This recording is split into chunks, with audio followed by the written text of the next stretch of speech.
ॐ भूर्भुवस्वः तत्सवितुर्वरेण्यं भर्गो देवस्य धीमहि धियो यो नः प्रचोदयात्। उस प्राण स्वरूप दुखनाशक सुख स्वरूप श्रेष्ठ तेजस्वी पापनाशक देव स्वरूप परमात्मा को हम अपनी अंतरात्मा में धारण करें। वह परमात्मा हमारी बुद्धि को सतमार्ग की ओर प्रेरित करे। भाइयों बहनों, जय श्री राम, जय गुरुदेव, जय माँ आदिशक्ति। आप सभी भाइयों बहनों की साधना से संबंधित एवं आत्म ज्ञान से संबंधित जिज्ञासाओं का समाधान करते हुए मैं आज एक अत्यंत महत्वपूर्ण जिज्ञासा को सम्मिलित कर रहा हूँ। श्रीमान हरिश्चंद्र जी ने अपनी जिज्ञासा प्रकट करते हुए लिखा है। प्रणाम गुरु जी, चरण स्पर्श। हरिश्चंद्र जी प्रणाम, खुश रहिए।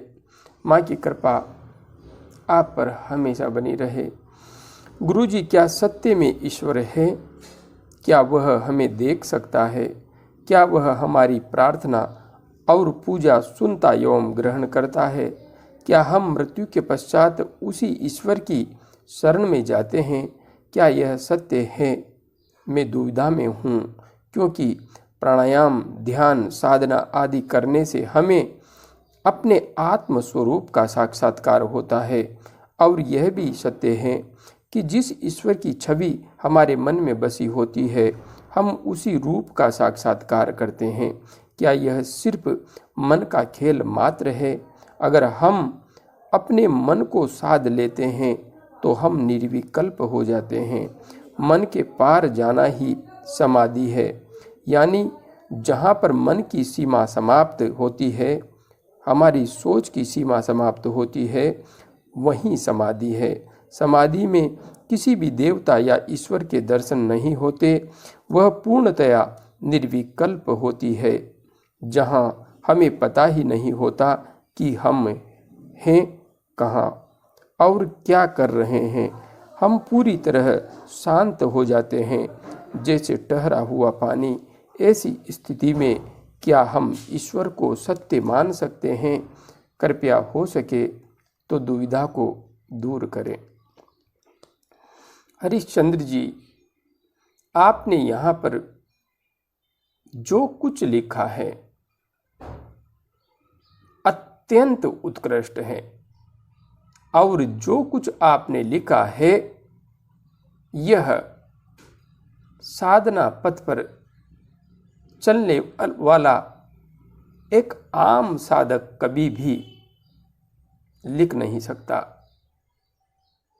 आपने बहुत गहराई से इस अनुभव को आत्मसात किया है, तभी आप इन सब शब्दों को लिख पाए हैं। और जो सत्य यहाँ पर आपने उद्घाटित किया है, अपने आप में दिखा रहा है कि आप एक पहुँचे हुए साधक हैं, बहुत ही उच्च कोटि के साधक हैं। जहाँ तक बात है आपकी जिज्ञासा की, तो आइए आपकी इस जिज्ञासा में छिपे हुए गूढ़ रहस्य को सुलझाते हैं। आपने लिखा है, क्या सत्य में ईश्वर है? बिल्कुल ईश्वर है, निश्चित रूप से ईश्वर है। इसे यदि कोई व्यक्ति नकारता है तो मैं कहूँगा उससे बड़ा मूढ़ कोई नहीं है। और यह बात वास्तविक रूप में देखा जाए तो साबित की जा सकती है कि ईश्वर है या नहीं है। छोटा सा उदाहरण दे रहा हूँ। इस संसार में कुछ भी शक्ति के बिना संभव नहीं है। यहाँ पर इतने ग्रह, नक्षत्र, चांद, तारे सब हवा में झूल रहे हैं, अपनी गति से गति कर रहे हैं, हजारों वर्षों से, लाखों करोड़ों वर्षों से, किंतु फिर भी वे निश्चित सीमा पर टिके हुए हैं। ना तो कोई शेषनाग है, न कोई अन्य सहारा है। हमारी पृथ्वी भी हवा में झूल रही है। क्या है? कोई तो है जो इन सब को संभाले हुए हैं, इन सब को देख रहा है, इन सब के कार्यों का नियमित रूप से पल पल निरीक्षण कर रहा है। उसी प्रकार से वह परमपिता परमात्मा हमारे भी कर्मों का हर पल निरीक्षण करता है, हर पल। क्या वह हमें देख सकता है? बिल्कुल देख सकता है और देखता है हमेशा। क्या वह हमारी प्रार्थना और पूजा सुनता और ग्रहण करता है? बिल्कुल सुनता है और ग्रहण भी करता है, निश्चित रूप से करता है। और आप चाहें तो मैं स्वयं आपको इस अनुभूति से गुजार भी सकता हूँ, इसमें मुझे कोई भी संशय नहीं है। आप स्वयं महसूस कर लेंगे स्पष्ट रूप से कि मेरी प्रार्थना सुनी जा रही है। कोई तो शक्ति है जो हमेशा मेरे साथ साथ चलती है।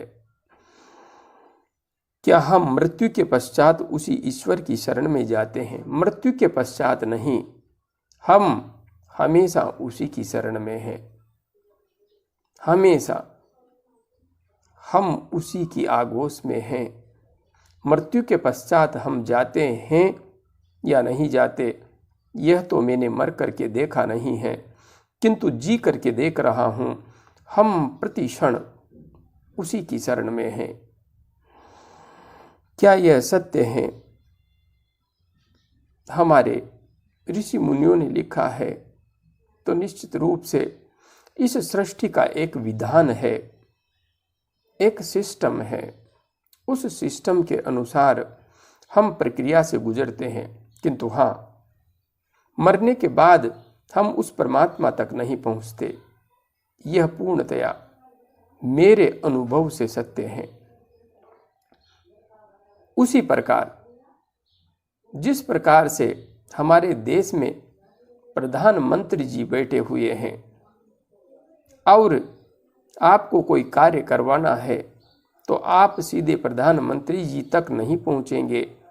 नीचे कई उनके नुमाइंदे हैं, सरकार के या प्रशासनिक स्तर के। जिस जिस स्तर का कार्य होता है उस स्तर पर ही कार्य निपटा लिया जाता है, संपन्न हो जाता है। इसलिए जो चेतना जिस स्तर की होती है वह उसी स्तर तक पहुंच पाती है। जो उस पर ब्रह्म परमात्मा तक पहुंच जाता है वह तो लौट कर वापस आता ही नहीं है, वह तो उसी में समा जाता है। क्योंकि हमारे उपनिषदों में स्पष्ट रूप से लिखा हुआ है कि देवताओं को भी उस पर ब्रह्म परमात्मा का ज्ञान नहीं होता है, क्योंकि जिसको उसका ज्ञान हो जाता है वह तो उसी में समा जाता है, उसी में विलीन होने की सामर्थ्य प्राप्त कर लेता है। इसलिए देवता भी उसको जानने की जिज्ञासा रखते हैं। इसलिए हम मृत्यु के पश्चात उसके पास तो नहीं जाते, लेकिन उसके द्वारा नियुक्त विभिन्न शक्तियाँ हमारी मन बुद्धि कर्म के आधार पर जो हम संस्कार प्राप्त करते हैं, तो चित्रगुप्त अर्थात गुप्त रूप से जो हमारा चित्त जीवन भर के संस्कारों को संग्रहित कर लेता है, उन्हीं संस्कारों के अधीन हमारा अगला जन्म अपने आप निर्धारित हो जाता है। यम का अर्थ है काल। काल समय आने पर मृत्यु देता है और चित्रगुप्त मतलब हमारा चित्त जो कि गुप्त रूप से हमारे द्वारा किए गए प्रत्येक कर्म को ग्रहण कर लेता है और उसी के अनुरूप हमारी प्रवृत्तियां, हमारे संस्कार निर्मित हो जाते हैं और हमारे ये संस्कार ही हमें वैसा ही जन्म लेने पर मजबूर करते हैं। इसलिए जिस व्यक्ति के संस्कार जितने ऊंचे हैं, जिसकी सोच जितनी ऊंची है, जिसके आदर्श जितने ऊंचे हैं, वह उतना ही ऊंचा जन्म प्राप्त करने का अधिकारी हो जाता है। और जो प्राणी मात्र के हित में अपने चिंतन को विकसित कर लेता है, वह निश्चित रूप से मुक्त होने का अधिकारी हो जाता है। जो अपने आत्म स्वरूप का बोध कर लेता है, उस सत्य चित आनंद परब्रह्म परमात्मा को ही अपना ध्येय समझ लेता है, वही मुक्त होने में समर्थ होता है। आगे आपने लिखा है, मैं दुविधा में हूँ क्योंकि प्राणायाम, ध्यान, साधना आदि करने से हमें अपने आत्म स्वरूप का साक्षात्कार होता है और यह भी सत्य है कि जिस ईश्वर की छवि हमारे मन में बसी होती है, हम उसी रूप का साक्षात्कार करते हैं। देखिए, प्राणायाम, ध्यान, साधना आदि, मंत्र जप आदि करने से हमारे मन पर जो विकारों का आवरण चढ़ जाता है, काम, क्रोध, लोभ, मोह, दंभ, दुर्भाव, द्वेष, पाखंड, झूठ आदि का, इनके परिणाम स्वरूप हमारी आत्मा का जो वास्तविक प्रकाश है वह दब जाता है। उसे हम देख नहीं पाते, उसे महसूस नहीं कर पाते। इसी वजह से हम हमारे इस भौतिक शरीर को ही हमारा वास्तविक वजूद समझ लेते हैं। जब हम ध्यान की गहराई में उतरते हैं, प्राणायाम करते हैं, मंत्र जप ध्यान करते हैं, तो धीरे धीरे हमारे अंदर से इन विकारों का आवेग समाप्त होने लगता है और वैसे वैसे ही हमारा मन, हमारा चित्त ठहरने लगता है, हमारा मन एकाग्र होने लगता है और उसी के परिणाम स्वरूप हमारा आत्म स्वरूप अपने वास्तविक स्वरूप को प्रकट करने लगता है। जब हम ठहर जाते हैं, हमारा मन ठहर जाता है, तो उस स्थिति में हमारा आज्ञा चक्र उस वास्तविक स्वरूप को देख पाने में समर्थ होता है। बंद आंखों से हमारा जो तीसरा नेत्र अर्थात जो आज्ञा चक्र है, वह उसके दर्शन स्पष्ट रूप से करने लगता है। इस स्थिति में ध्यान, साधना आदि करने से आत्म स्वरूप का साक्षात्कार होता है। बिल्कुल आत्म साक्षात्कार आत्म स्वरूप का ही होता है और यह आत्मा ही उस परमात्मा का अंश है। तो जैसा स्वरूप इस आत्मा का है, वैसा ही स्वरूप उस परमात्मा का भी है। इसमें कोई भी भेद नहीं है। हाँ, आत्मा बूंद है और वह परमात्मा महासागर है, किंतु बूंद एवं सागर में विशेष रूप से कोई भेद नहीं है। जब बूंद सागर में मिल जाती है तो बूंद भी सागर का ही आकार ग्रहण कर लेती है। यह भी सत्य, जिस ईश्वर की छवि हमारे मन में बसी होती है, हम उसी रूप का साक्षात्कार करते हैं। देखिए, आज सनातन धर्म में इतने सारे देवी देवता हैं, लेकिन सब पर सबकी श्रद्धा नहीं है। कोई किसी को अधिक मानता है, कोई किसी को अधिक मानता है। और इस्लाम के मानने वाले हमारे देवी देवताओं को बिल्कुल नहीं मानते। उनके लिए वे पत्थर के टुकड़े मात्र हैं, पत्थर के पुतले मात्र हैं, किंतु हमारे लिए वे ईश्वर का आकार हैं। यहाँ पर जो भी आकार हम मन से निर्धारित करते हैं और जिस आकार पर हम ध्यान टिकाते हैं, हमारा मन उसी को जीवंत बना देता है और ध्यान की गहराई में वही जीवंतता निरंतर अभ्यास से प्रकट होने लगती है। और जिस प्रकार के रूप का आप ध्यान करते हैं, आपकी चेतना, आपकी ध्यान की ऊर्जा उसी प्रकार के परिणाम भी संकल्प के माध्यम से उपस्थित करने लगती है। माँ काली का ध्यान करने पर विध्वंसकारी शक्ति आपके विचारों में स्पष्ट रूप से आ जाएगी, इसमें कोई संशय नहीं है। उसी प्रकार से अलग अलग देवी देवताओं का जैसा जैसा स्वरूप है वैसी वैसी शक्तियाँ आपके अंदर उतरने लगती है। किंतु जब तक आकार में कोई व्यक्ति बंधा हुआ है तब तक वह विराट के अस्तित्व को जान नहीं सकता, समझ नहीं सकता, क्योंकि उसने अपनी चेतना को एक आकार तक सीमित कर लिया है। वास्तविक दृष्टिकोण में देखा जाए तो सब कुछ इस मन का ही खेल है, किंतु मन से आगे ही तो आत्मा है। देखने वाला यह मन ही है, किंतु जिसे यह मन देखता है वह आत्म तत्व का प्रकाश ही होता है। क्या यह सिर्फ मन का खेल मात्र है? मन का खेल तो नहीं है। मन उस सच्चाई को देखता है। हाँ, जितने भी आकार, जितने भी प्रतिबिंब, जितनी भी मूर्तियां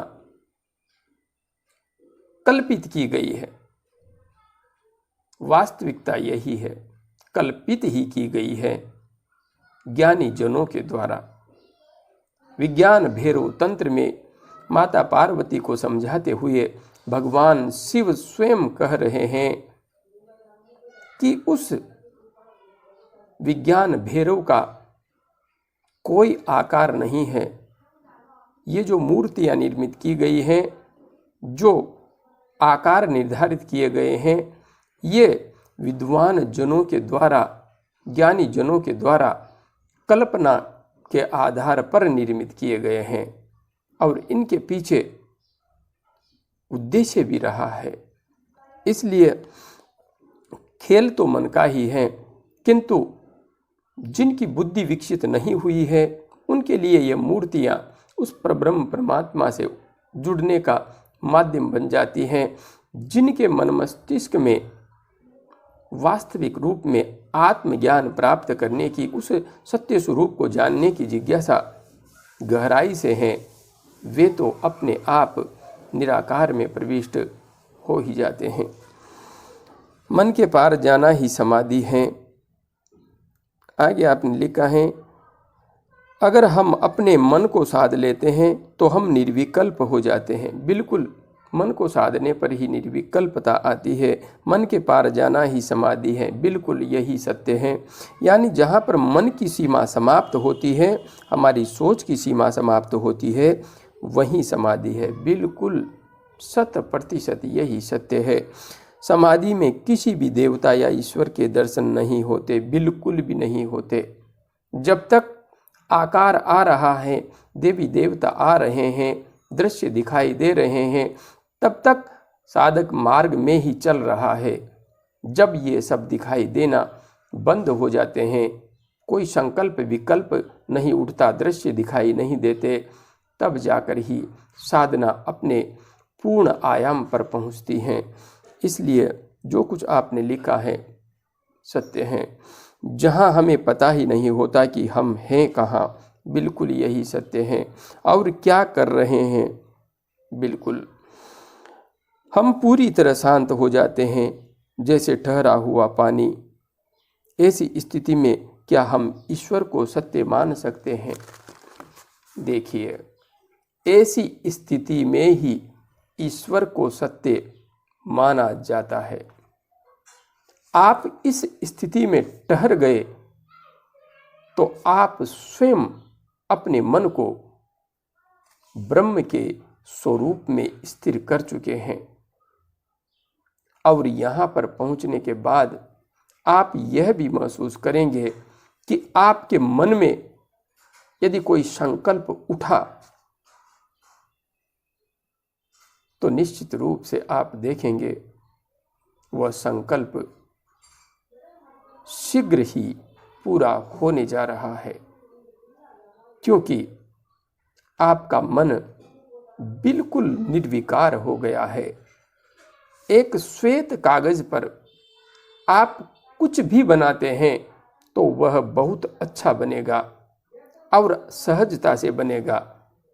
किंतु एक ऐसा कागज है जिस पर बहुत सारे चित्र पहले से बने हुए हैं, बहुत सारी रेखाएं पहले से बनी हुई हैं। यदि आप उस पर कुछ बनाना चाहते हैं तो आपको पहले उस कागज को साफ करना होगा। तो हम जो साधना जप तप ध्यान करते हैं, यही प्रक्रिया है कि आप अपने मन को साफ कर रहे हैं, स्वच्छ कर रहे हैं। और जब यह स्वच्छ हो जाता है तो उसके बाद में आप अपने इसी मन से इस संसार के हित में, अपने आत्म कल्याण के हित में उन कार्यों का स्पष्ट संधान कर सकते हैं जिनको करके आपको वास्तविक रूप में इस धरती पर आने का उद्देश्य सिद्ध हो जाता है। इसलिए उस स्थिति में पहुंचने के बाद भी करना तो कुछ पड़ता ही है, किंतु क्या करना है यह वास्तविक दृष्टिकोण में साधक को समझ में आने लगता है। हाँ, ईश्वर है, बिल्कुल है और हमेशा है। यह उलझन जो आपके मन मस्तिष्क में उठ रही है, प्राचीन समय में कई ऋषि मुनियों के मन मस्तिष्क में उठी है। भगवान कपिल, उनको तो उस युग में नास्तिक कहा जाता था, जिन्हें हम विष्णु का अवतार कहते हैं। सांख्य दर्शन में उन्होंने पूरी की पूरी गणित बताई है, किंतु उस ग्रंथ के आधार पर यह स्पष्ट नहीं हो पाता कि भगवान कपिल आस्तिक थे या नास्तिक थे। निश्चित रूप से वे आध्यात्मिक वैज्ञानिक थे।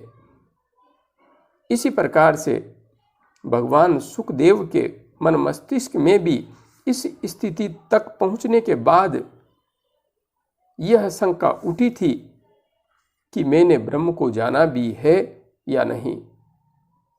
भगवान बुद्ध ने कह दिया था कि सब कुछ शून्य है, शून्य के अलावा कुछ भी नहीं है। यही स्थिति अलग अलग धर्म के ज्ञाताओं के साथ घटित हुई है। इसलिए अंत में तो शून्य ही शेष रहता है और वास्तविकता यही है। उस विज्ञान भैरव का वास्तविक आकार शून्य ही है। भगवान शिव स्वयं विज्ञान भैरव तंत्र में समझा रहे हैं कि उसका कोई आकार नहीं है, वह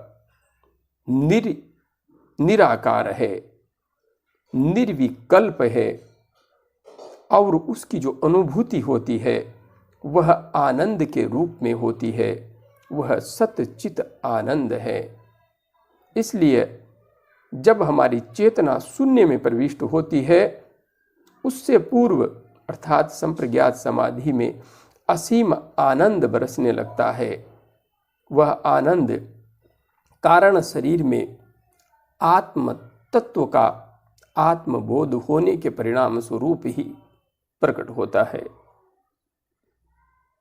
आप स्पष्ट रूप से मान सकते हैं कि आप ईश्वर की गोद में थे, हैं और रहेंगे। मैंने इतना ही जाना है, इतना ही समझा है। जय गुरुदेव, जय मां आदि शक्ति।